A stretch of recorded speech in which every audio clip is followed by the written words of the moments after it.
কুড়িগ্রাম পৌরসভায় মশার মাছির উৎপাতে অতিষ্ঠ হয়ে পড়েছে সাধারণ মানুষ এবং ডেঙ্গু সহ বিভিন্ন রোগে আক্রান্ত হচ্ছে মশার কামড়ে। এখানে প্রতি বছর কুড়িগ্রাম পৌরসভায় মশা মাছি নিধনের জন্য লক্ষ লক্ষ টাকা আসলেও তার প্রকৃত ব্যবহার হয় না। গত 4 বছরের একটি পরিসংখ্যানে জানা গেছে যে 9,57,000 টাকা কুড়িগ্রাম পৌরসভায় এসেছে মশা নিধনের জন্য। প্রতি বছর 2 লক্ষ টাকা করে এই মশা নিধনের ঔষধ সহ বিভিন্ন সরঞ্জাম আদি কেনার জন্য এই টাকা বরাদ্দ আসে। কিন্তু প্রকৃতপক্ষে এই টাকা কোথায় যায় তারা জানে না যে এই টাকা কিভাবে খরচ হয়, কোথায় কীভাবে যায়।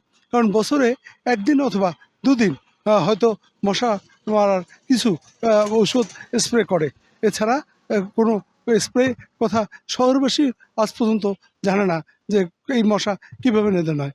এই মশার কারণে সন্ধ্যার পরে তো বটেই, দিনের বেলায় স্কুল কলেজ অফিস বসা যায় না, মানুষ অতিষ্ঠ হয়ে পড়ছে এবং মশার কামড়ে আক্রান্ত হয়ে ডেঙ্গু রোগে আক্রান্ত হয়ে হাসপাতালে ভর্তি হয়েছে।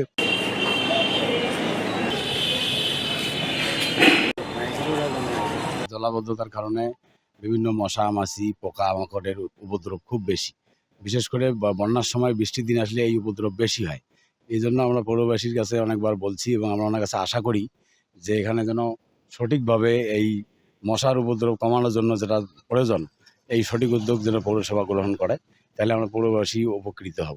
পৌরসভা পরিষ্কার করলে মশা হবার না, নাহলে মশা বাড়তি হয়, কামড়ায়, মানুষ অত্যাচার করে, এটা নোংরা বুঝলেন। নিজে তো পরিষ্কার করলেই যখন ফেলাইছে এই যে ফেলাইছে ফেলে এই যে পৌরসভা পরিষ্কার করে না, পরিষ্কার করলে তো এই যে মশা টশা কিছু থাকে না, ও তো বেশি হয়। এটা বড় বড় মশা কামড়াকামড়ি করে, বহু মশা।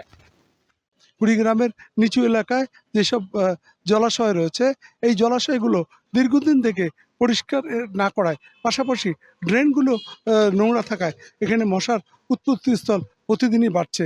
যেন মানুষ অসহায় হয়ে পৌরসভা কর্তৃপক্ষকেও অভিযোগ করেও কোনো লাভ করতে পারেনি। তারা বলছে যে আসলে কুড়িগ্রাম পৌরসভার যে ড্রেনেজ এবং বদ্ধ জলাশয়গুলো যদি ঠিকমতো পরিষ্কার করা না হয় তাহলে প্রতিনিয়তই এই মশা মাছি বাড়বে, মানুষের আরও দুর্ভোগ বাড়বে। কিন্তু এই বিষয়টি পৌর কর্তৃপক্ষের সাথে যোগাযোগ করলে তারা কোনো সঠিক উত্তর দিতে পারেনি। তারা বলছে যে তাদের মাত্র 5টি ফকার মেশিন রয়েছে এবং 27.72 যে বর্গ কিলোমিটার যে কুড়িগ্রাম পৌরসভার যে শহরটি, এই শহরটি অন্তত 10টি এরকম বদ্ধ জলাশয় রয়েছে। পাশাপাশি ড্রেনেজ অবস্থা যে বেহাল এবং বদ্ধ, এইসব ড্রেনের মধ্যে যে মশা প্রতিদিনই উৎপাদন হয়, এই মশা নিধনের যে তাদের লোকবল কম এবং যে পরিমাণ তারা বলছে যে বরাদ্দ পায় এটি দিয়ে আসলে কুলে না। তারা এই কথা বলল, শহরবাসী মনে করছে যে আসলে বাস্তবিক মশার নিধনের যে টাকা বরাদ্দ আসে প্রতি বছর, যে সামান্যই আসুক, এটি দিয়েও যে কাজ হওয়া দরকার, অন্তত মাসে একদিন করে শহরের বিভিন্ন জায়গায় যে স্প্রে করা দরকার এবং এই স্প্রেটি করলে হয়তো কিছুটা কমতো, সেটাও তারা করে না এবং দেখে না। এবং যে পরিমাণ ঔষধ দেওয়া দরকার, এর মান নিয়ন্ত্রণের যেটি হওয়া দরকার এটিও কেউ বলতে পারে না।